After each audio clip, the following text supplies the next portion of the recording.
It's time for your next favorite episode of the Integratedness Podcast with Jason and Jolene.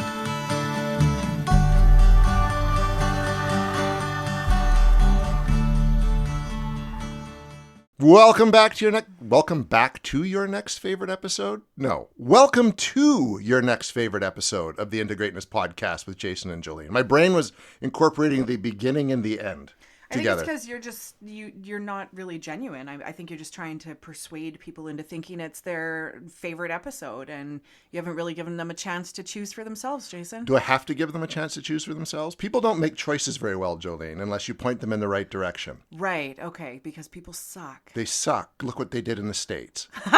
Like, come on. Oh, good morning, good afternoon, good evening, graveyard shift, whatever time this episode brings you. Jason and I are going to talk about cynicism today. We are. And did you get new glasses? I did. They're really like good. I like those Thank a lot. You. They're really cool. Thank you. Yeah, I like them. They're They match like your hair and the They stuff. do. Yeah. They're a little bit more, like they kind of blend more into my face. So sometimes I feel a little bit more naked than like my darker lenses. Gotcha. No, they're good. I like them. Thank you. You're welcome. Okay, so cynicism here. Here we go. And if you couldn't tell by the intro there. Jason was giving a really good example of why this topic came up, which I'll let him allude to. But we're just going to start with Jolene's classic definition Google search of what is cynicism. So cynicism is an attitude characterized by a general distrust of the motives of others. A cynic may have a general lack of faith or hope in people motivated by ambition, desire, greed, gratification, materialism, goals, and opinions that a cynic perceives as vain, unobtainable, or ultimately meaningless. It pretty much sums it up, and it sums me up, actually, Yeah, to a T. does. And the reason it came up is my counselor actually hit me with what she calls an orange flag. Like there's kind of a yellow flag in therapy, an orange flag, and a red flag. And a red flag is like you probably are at risk of causing harm to yourself or others. I like the white and black checkered flags. They're pretty cool, too. They're pretty cool, just too. go. Just go for it. But she hit me with an orange one. And it's something I could kind of see coming. And I do, obviously, I trust her judgment and stuff like that. But basically, she's saying because of my cynical nature, I have been letting some people go from my life because we've simply outgrown each other. Because I've changed a lot and they haven't. There's been some resentment on their part and a wanting of me to kind of just conform to the person I was before. And that's just not healthy. It's not healthy for me. It's not healthy for them. So I've been letting people go. But I haven't really been replacing those people with new people who are like-minded. And her argument is that if you do not have a support network in your life, it can lead you to a downward slope in terms of behavior. And when you really crash and burn, there's no one around to pick you up or help you. I feel like that's your ultimate goal. Nobody around. I like my time in the woods Right. by myself. Okay. I get it. You get it. So, which I understand that. So it's been something I've kind of been meditating on. But at the same time, as we've discussed many times on this show, I am a loner. I'm an introvert. My marriage, I've got a great connection with my wife. The people I work with are my friends also, because that's the kind of work that we do. Yeah. And I've got probably about a half dozen people that I see on a semi-regular basis and connect with. Plus, I've got like my boot camp classes or my yoga classes, which are also social outings for me. I'm just going to point out that the introvert in this duo here has a 10 times better social life than the extrovert. Fuck, Jason. Right? Man. So I also kind of call a bit of bullshit to the assessment. No offense to Alicia or anything like that. No. I think it warrants really good exploration and discussion, because I do think that some people who are so committed to this idea that nobody's fitting into their mold will remain in their cynic kind of mindset in order to facilitate the negative cognition that everybody sucks, or I've moved past everyone and this and that. So it almost reinforces that negative belief all the time. Yeah. Or the new belief, which could be a positive one, that becomes detrimental to us.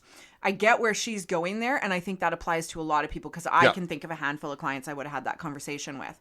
In this one, I'm going to just if I can just interject for a sec there, Jay, when you talked about, you specifically said, and I'm leaving people behind. No, I'm letting people go. You said I'm letting people go.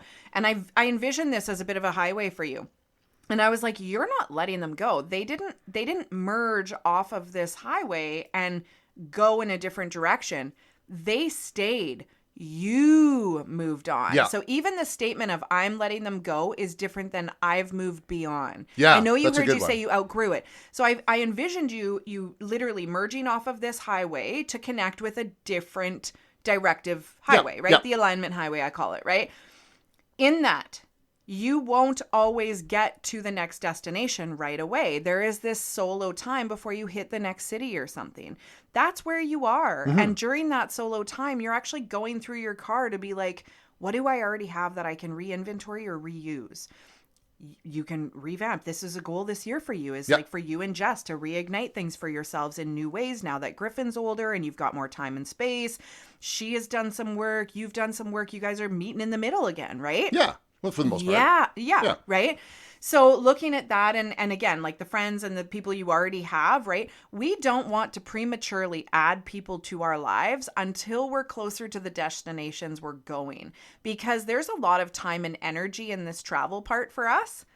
Well, for And sure the there minute is. we start in reciprocal relationships and you're looking for quality aligned relationships, you're going to have to start taking away from a little bit of the journey that you're on right now. For sure. Yeah. For sure.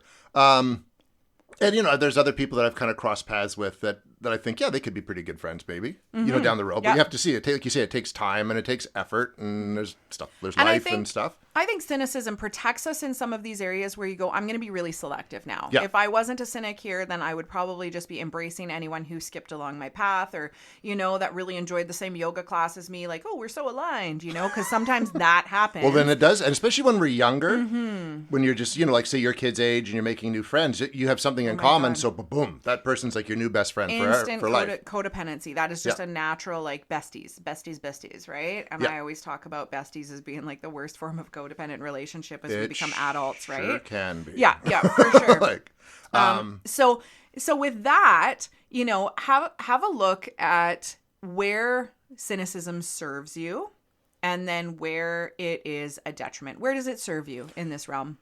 I am not easily duped by people or situations. Yeah. I don't just jump onto whatever trend is cool or talk about something just because everyone else on the planet's talking about it. I don't allow myself to get worked up about what's going down south of the 49th parallel because if you paid attention, you could see it coming.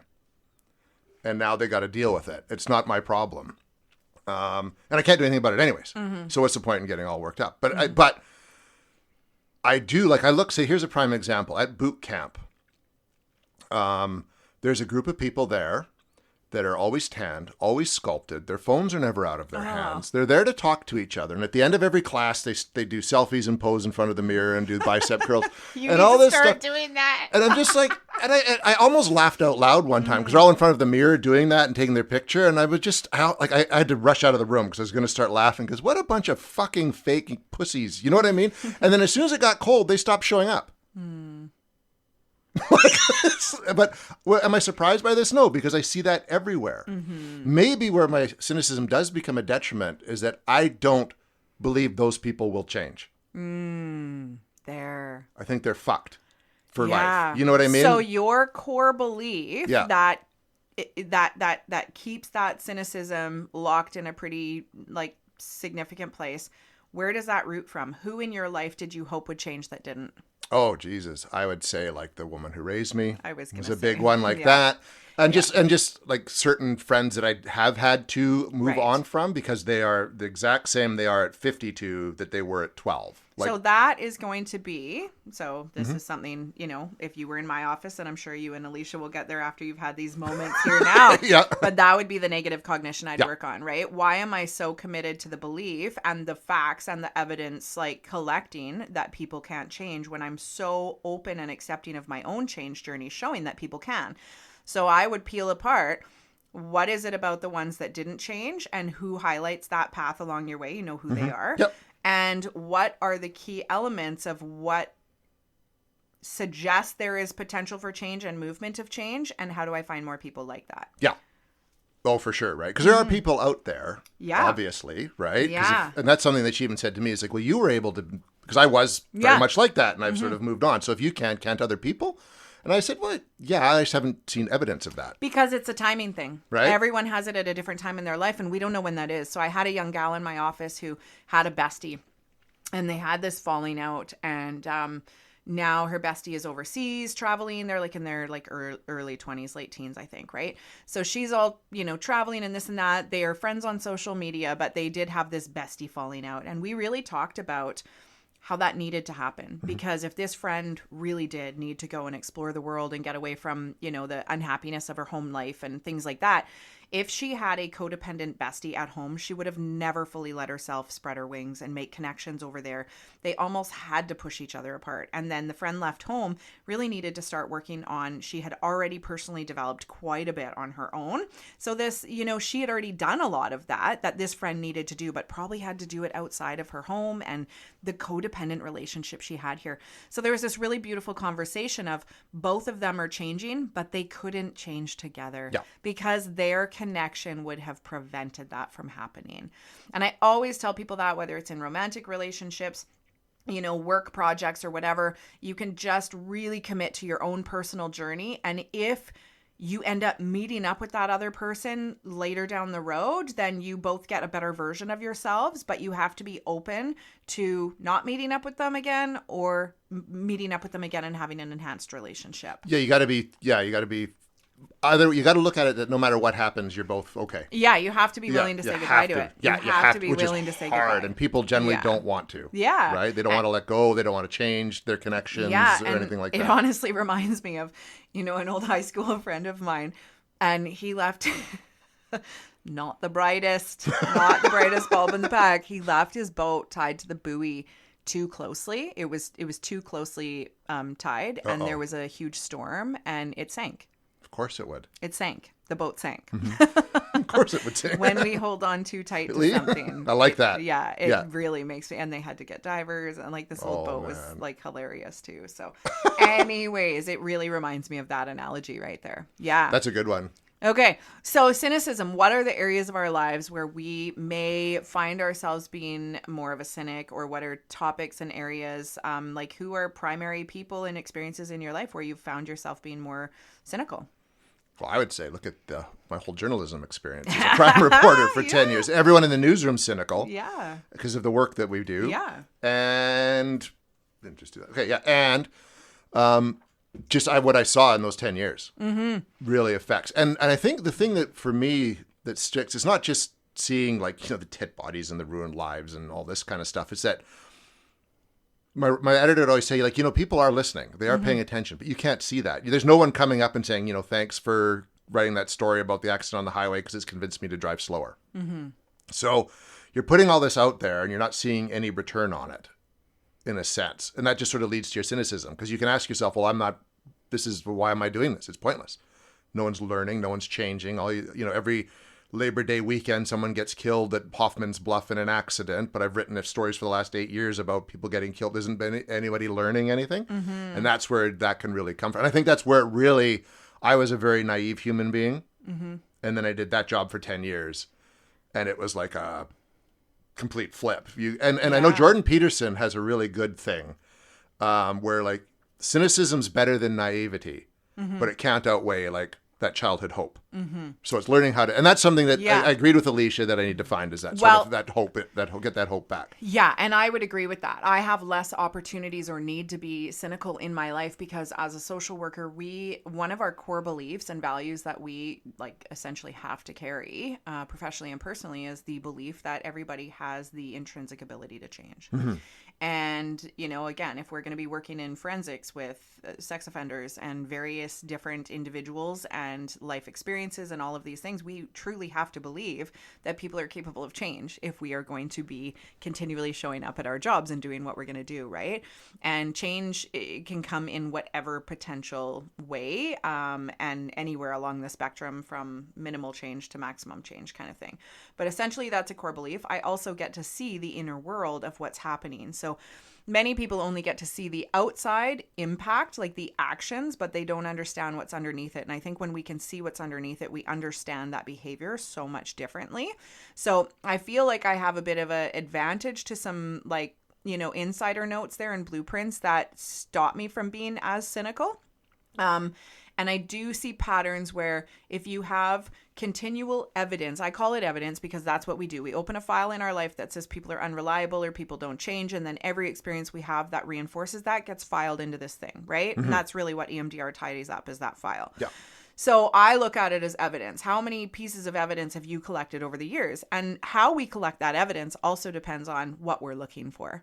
Oh, for sure. That's the piece that I think Alicia's highlighting for you too, is, I will tell people, if you go out and look at the street and count how many green cars there are, and they're like, oh, there was whatever. And then you're like, okay, well, how many white ones were there? Well, I don't know. I wasn't looking for white ones, right? You're looking for the green car. Perfect example of it. Anything that we're looking for, we can find, right? So it's about, okay, am I looking for people I can't trust, or who am I looking for that's like me, that's suggesting that they're making some changes in their life that are riding in a bit of the same place that I am? And that's really the process you've been on for how long, Yeah, right? exactly. And just allowing yourself to choose those things, right? Choose those places. I think that we are cynical about political agendas. We are cynical about anybody in powers of authority. I think we naturally get more cynical about bosses. I think we're getting very cynical about like big pharma, pharmaceuticals, Yep. right? Oh, Things I like think we that. have been for a long time. Yeah.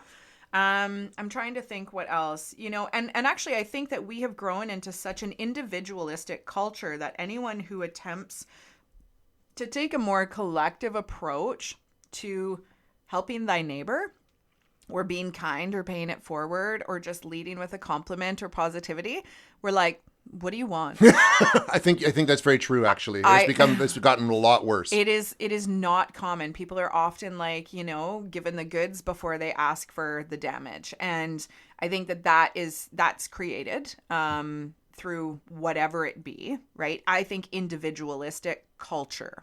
Right? We've really forced people to take care of themselves. They're on their own.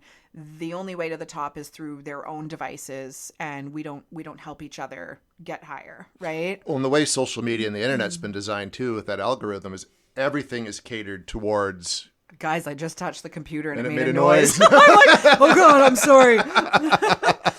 It's been doing that a lot lately. Oh, Maybe it's okay, time for sorry. a tune-up. But because of the algorithm, everything that you want to believe in is fed to you based on your, people. Fake news. Well, it is, yeah, right. Yeah. It's fake news, but everything's become more individualistic, which doesn't help. Because if you're a cynical person like me, guess what you're going to see? Yeah. Just when you go online, right? Like, yeah. Okay, so Jason, I'm going to ask you, Yeah. when you get cynical, what happens in your body? Like, what do you mean? So who is a person you're most cynical about in your personal life? You don't have to say it out loud. I want you to really think about it. I want you to think about someone who you question their agenda. Okay. And I am going to say that they've just called you up or shown up at your front door with a kind gesture for you. They never have. But they're going to. Okay, so they're going to. Okay, Okay, so they're just showing up with something, and they're like, Gotcha. "Hey, Jason, Okay. I got this," Yeah. and I'm like really excited to share it with you, and I think you should be a part of it. Ugh. That. Yeah. Okay, you get rigid. You stood up like fucking 4 inches Right. taller. Like, honestly, guys, Jason just grew like 4 inches here. Yeah, you got taller. Oh, You yeah. became bigger. You became more rigid in your presence. Well, no, suddenly it's just like, oh, fuck, here we go. You're not open. Your heart not closed. open. Yeah. Your heart closed. Your energy center closed. There Yeah. is a giant wall there. I really want you to be aware of that. This is a visceral response to that belief system. Okay. That is your EMDR target right there. Okay. How do I make space? And this now comes from a place of, do I trust myself that I can make good decisions about who I'm including in my life? That's one of your core beliefs you got to conquer, because now any person that doesn't have good intentions isn't going to viscerally do that to you in your body, because you're going to trust that once they show you that, you can walk away. Yeah. But if you lead with that, you will block every potential positive interaction you could have. So the idea, and I do this with people in the dating game, and I did it with myself too, just because I've been ruined by so many people, or like taken advantage of, or my love wasn't like treated in the good ways, and that was just as much my fault, right? I still stayed committed to leading with an open heart, because if I led into the right situation with a closed heart, I could really lose that opportunity. So what I encourage people to do is lead with an open heart, and I consider the heart space open, your energy space open, and know that if somebody chooses to mistreat that, with the wrong intentions, the wrong behaviors, whatever that be. I always just say the wrong intentions, right? If I'm gifting somebody my open heart and trust and welcoming, and they choose to treat it poorly or take advantage of it, I know I can close that door. It's like, I will let you into my store, but if you steal from me, you can't come back in. You get But your ass kicked out. I'm going to let every customer come into my store because they could be a potential buyer. Yeah. Right? So those are the pieces that I would say could help twist a bit of the cynicism that's there as a response rather than a intuitive mechanism. Gotcha. Right? Yeah, that makes sense. Yeah. So I really want you guys to think of this. Who are the people in your life that have, given you that yucky feeling? They've given you the feeling of like, I don't know, I don't really trust that. You've shown me before, you've constantly pawned your work off on me or this or that, whatever that be. And then consider yourself like, how can I approach this with a more open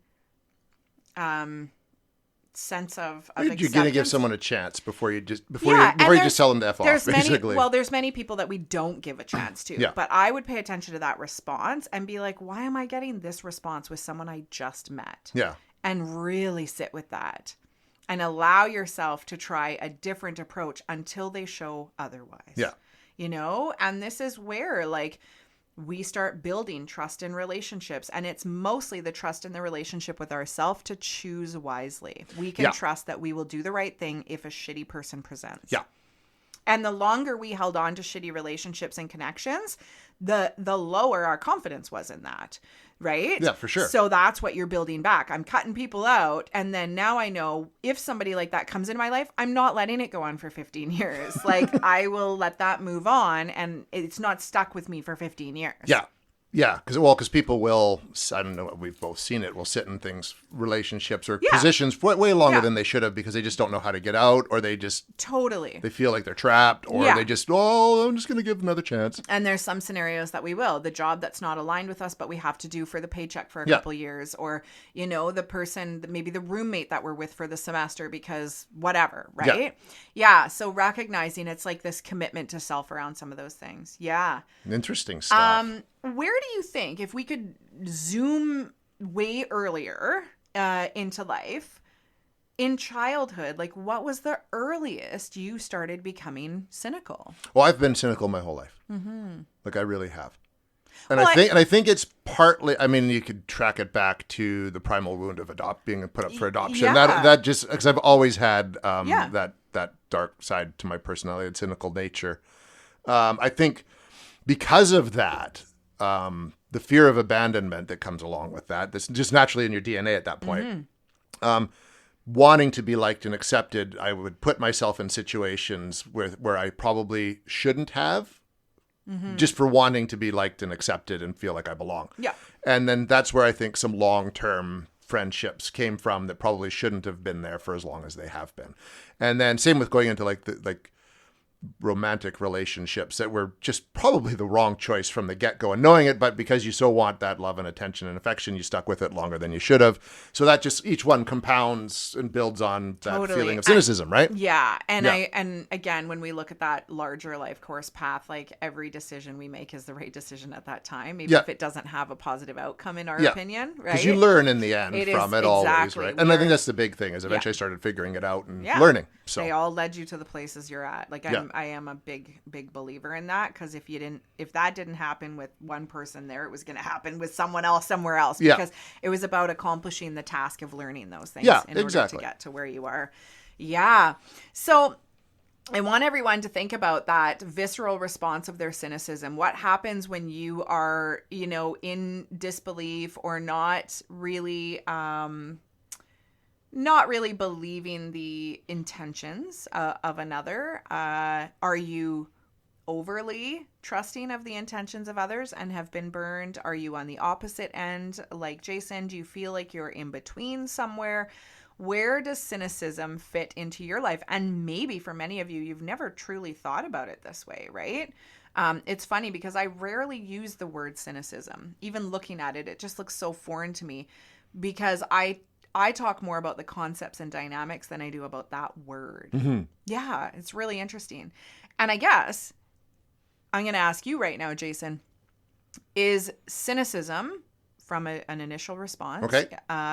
Is this a protective mechanism or is this a detrimental mechanism? Do you have a positive or negative connotation to cynicism? Well, I have a positive connotation to it.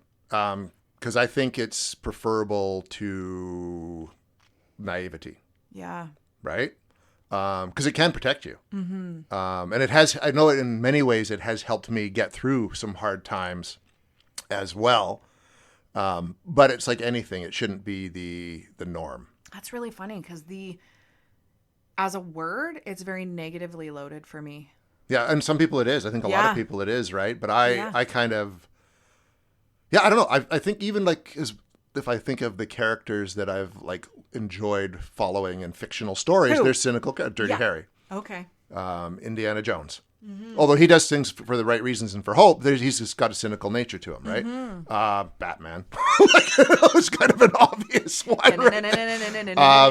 Whereas I looked at characters, say like a Superman, that's all about that beacon of hope and light. I just can't even enjoy the stories because I'm like, it's bullshit, right? So, yeah. But again, that's like, you could take that back to when I was like 5. I liked Han Solo more than Luke Skywalker, right?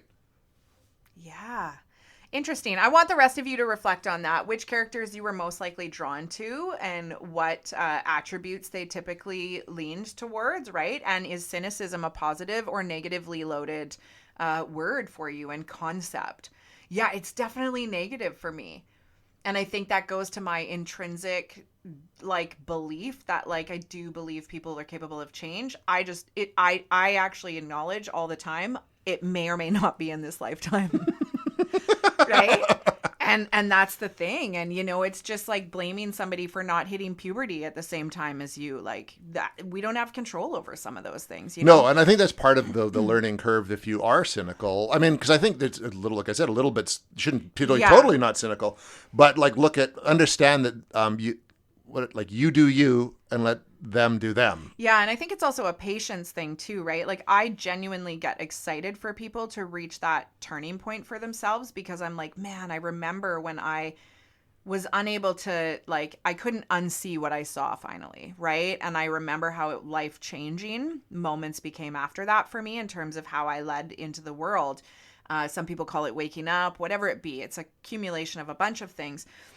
And I will go through people's timelines with them in my office and I'm like, essentially what you're going through right now, you had 3 previous opportunities to do that. And they're like, yeah, like, why didn't I do that at 22 when this happened? And I said, because you were getting fed nudges. But if you had done it then, you know, the next 20 years of codependent relationships you had with the 2 people who are now gone from your life, you wouldn't have had what you had with them. And it's really bizarre to look at it. Oh, it is. Right? And she said, yeah, like I might not have married that person. I might not have had these times with this person because I would have been more healed and I wouldn't have participated that way in the relationships, right? Which then changes the kids in your life and all of the things. Think of all the things that would be different. We often have multiple opportunities in our life to make that pivotal shift, but we do it in, 15-degree terms, right? Yeah. And then you kind of do it, I think, when you ultimately are supposed to do it, right? And you got to believe that. Maybe some people say you're making up a story, but I think that that just from my life experience, everything happens when it's supposed to happen for a reason. I get to see that for so many people, and it makes sense that when it happens, there are other things in place in their life that facilitate the most beneficial cruising through that stage, right? So rather than swimming across the ocean or going on a raft, you're going on a fucking ship. Yep. And many times it is when that materialistic or environmental stability in our life is maintained. Yeah. And I do think that generationally we've got the support now from, say, like our eras now, Jason, to support people to do this younger.